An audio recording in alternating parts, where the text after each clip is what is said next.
In this video, we'll see about left factoring. Okay, so what is left factoring? Then how we have to eliminate it? Example, here just consider a context-free grammar. E tends to E plus E or E minus E or ID. Okay, so this is a given context-free grammar. Okay, using that, generate the string ID plus ID, sorry, not star, minus. Okay, just consider minus ID.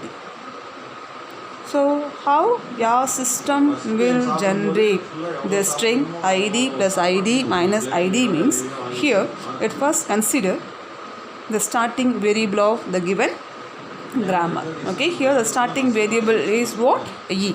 Okay, here in E we are having three alternates. This is alternate 1, this is alternate 2, this is alternate 3. Okay, here okay, in alternate 1 start with E, alternate 2 also start with E.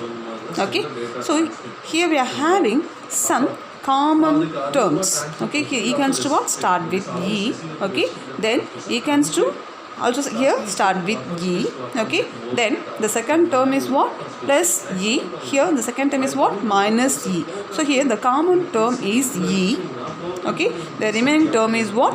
Plus E minus E. Okay, like that in a given alternate we are having a common prefixes. A common prefixes means that is called as a factoring. Okay, so we have to remove that factors, common factors.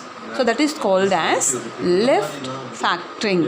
Left factoring. Okay, so we have to remove that common terms. Okay, so example, how we have to rewrite it means, E comes to what? Here first write the just consider what all the alternates we are having common terms means, in A1 we are having E plus E. Okay, in A2 we are having E minus E. Okay, we just consider only common term. Okay, then you underline the remaining uncommon terms. Okay, here we are having plus E is uncommon term, minus E is uncommon term. Okay, so we have to factoring out. We have to factoring out these things. Okay, so you just consider E. Okay, so here A1 and A2 we are having a term E. Okay, then the remaining term is what? Plus E or minus E. Okay, so instead of representing plus E or minus E here, okay, we just denote a common variable name. Okay, that is example E dash. Okay, so E dash stands to what? Plus E or minus E. So E here A1 and A2 comes to E into E dash. E into E dash. Okay, so I just apply E dash value here. What's the E dash value? Plus E. So E comes A1 and A2. What's the value? E plus E or E minus E. That's all. Okay, so here we just factoring the common terms. Okay, so how we have to write?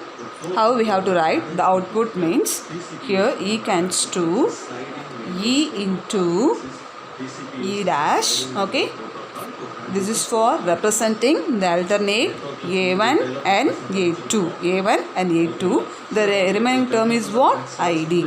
Remaining term is ID. Okay, then write E dash. What's the E dash value? Here the E dash has to represent plus E and minus E. So write plus E or minus E. Okay, so this is called as left factoring. Okay, one more example. But here we are having a left recursion. E comes to what? E into E dash. So in first alternate, the leftmost variable name is same as what? Same as E. Okay, so here we are having left recursion. Okay, we have to eliminate it using A comes to A alpha or beta rule. Okay, so that is the different thing. So here we factor the common terms. Okay, yeah, let me see example here. An example, S stands to if expression then statement, or if expression then statement, else statement. Okay, or A. Next, E stands to expression stands to B. This is one context free grammar. Okay, here we have to check, is there any common terms are available in more than one alternate. Okay, if you are having a common term in more than one alternate means we have to eliminate, we have to factoring out that. Okay, example, consider the first one, S stands to IETS. Okay, then check, this is the first alternate, S stands to IETS, this is the first alternate. Okay, then second one, IETSES, this is the second alternate. Okay, RE, this is the third alternate. Okay, we are having three alternates. In that, the alternate 1 and alternate 2, we are having common term. Okay, what's the common term means IETS, IETS. Okay, so we are having common term. So here we have to consider only this, we have to consider only this common term first. Okay, next we have to write the remaining thing. Here how we have to factoring out this means S stands to, okay, S stands to consider the common term. What's the common term? IETS. Okay, then the remaining term here, the remaining term of the alternate one is what? Epsilon, nothing. Okay, and second alternate we are having ES. Okay, then third alternate we are having only A. Okay, it's not comes under this. Okay, so you just write A3 over A3 over. Okay, here we return A1 and A2 common terms. Okay, so we have to represent the remaining things using a new non-terminal. Okay, so here I am just introducing a new non-terminal for representing the remaining terms of alternate is S dash. Okay, so S stands to IETS S dash for representing A1 and A2. Okay, here then A3 is what? A. Here we represented all the terms. Okay, next we have to write S dash. Okay, so what's the S dash? S dash is used to represent the remaining terms of or uncommon terms of A1 and A2. So what's the uncommon terms are available here?